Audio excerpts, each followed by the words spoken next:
बिस्मिल्लाहिर्रहमानिर्रहीम। अस्सलाम वालेकुम KG class, welcome back to the maths lesson. आज के लेसन में हमारी एक्टिविटी क्या है? आज के लेसन में हम करने लगे हैं assessment of more less and equal.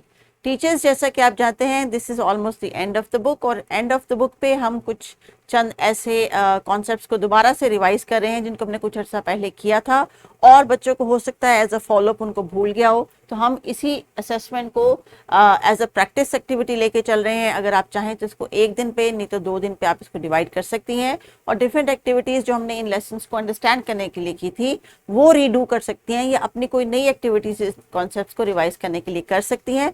Assessment का मतलब ये है कि कुछ कॉन्सेप्ट्स जो ऑलरेडी सीखे थे बच्चे उनको रिव्यू कर लें, रिवाइज कर लें, और अगर भूल रहा है कुछ तो उसको रिकॉल कर लें। आज का हमारा टास्क ये है कि हमने बच्चों को डिफरेंशिएशन सिखानी है इन 3 टर्म्स की, मोर लेस इक्वल।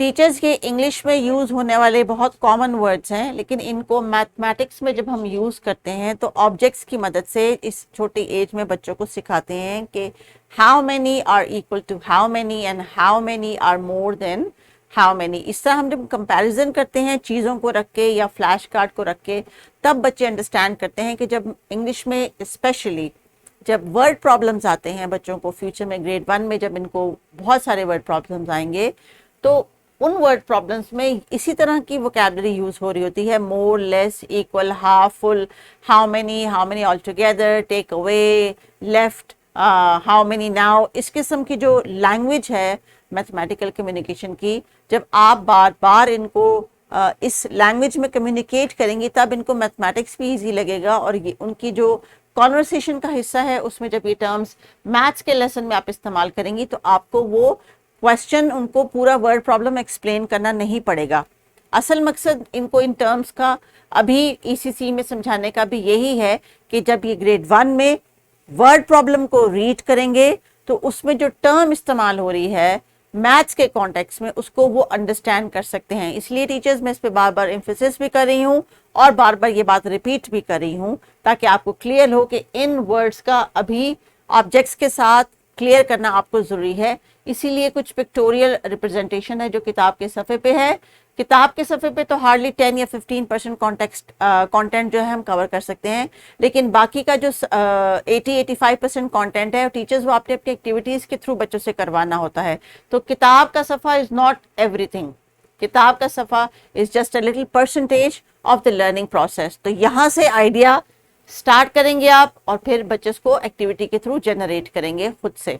तो बच्चों, आइए इस किताब के सफ़े को थोड़ा सा डिस्कस कर ले मेरे साथ, और फिर टीचर आपको कोई रियल ऑब्जेक्ट्स देंगी, जैसे टॉयज देंगी या ब्लॉक्स देंगी या कार्ड्स देंगी, कुछ भी ऐसी चीज़ देंगी, आपने उसको टीचर को एक्सप्लेन करना है कि आपको मोर, लेस और इक्वल के जो तीनों वर्ड्स हैं वो अंडरस्टैंड हो गए हैं। So let's look at the screen. These are sloths. इस एनिमल को स्लॉथ कहते हैं teachers. These are sloths. Sloths, कभी आप चाहें टीचर्स तो इनको पिक्चर या वीडियो दिखा सकती हैं। ये दुनिया का एक बहुत अमेजिंग एनिमल है। ये बहुत स्लो मूव करता है, जैसे हम स्लो मूवी देखते हैं ना बच्चों, जिसमें वो आहिस्ता आहिस्ता से चल रहे होते हैं, भाग रहे होते हैं। तो ये जो स्लॉथ है, इस एनिमल को अल्लाह ताला ने कुदरती तौर पे ऐसे बनाया है कि ये बहुत स्लो मूव करता है। अगर इससे कोई चीज़ पकड़नी भी है तो आपकी तरह ये जल्दी से ऐसे नहीं पकड़ सकता, आहिस्ता आहिस्ता ऐसे ऐसे ऐसे अपना हाथ बढ़ाता है और फिर उसको ऐसे करके पकड़ता है, ऐसे करके बड़े आराम से। तो टीचर्स, ऐसी कोई इंफॉर्मेटिव वीडियो बच्चों को जरूर दिखाइए जिसमें स्लॉथ इनको नजर आए एक्टिविटी करता हुआ। So now these are sloths and what are these? These are frogs. जी हाँ, इनको हमने फ्रॉग में पढ़ा था इंग्लिश में ना। अब हमने क्या करना है, we are going to count them and then we are going to see कौन से ज्यादा हैं एनिमल्स और कौन से कम है। वैसे तो टीचर्स पिक्चर देख के हमें आइडिया हो रहा है, लेकिन चूंकि हमने काउंट करके कोई डिसीजन लेना है इसलिए हम नंबर्स की हेल्प लेंगे यहाँ पे। So let's count 1 2 3। These are 3 sloths. How many frogs? 1 2 3 4 5. 5. These are 5 frogs. So 3 is more or 5 is more? 5 is more, yes. there are more frogs and there are less sloths. इसी तरह teachers आप बाकी के जो page की activity हैं वो इसी तरह ही बच्चों को कंपैरिजन करके एक्सप्लेन करके कंप्लीट करवाएंगी, बिकॉज दिस इज असेसमेंट। तो एक जो मैंने इनको एक्सप्लेन कर दिया, अब आपने इनको इसी तरह ही कहना है कि बाकी के पेज को भी प्रॉपर तरीके से काउंट करके फिर आपको बताएं कि what is equal and what is less. Activity के लिए टीचर्स आइसक्रीम कोन्स के आप इनको कट आउट दे सकती हैं and you can give them some पॉम-पॉम्स।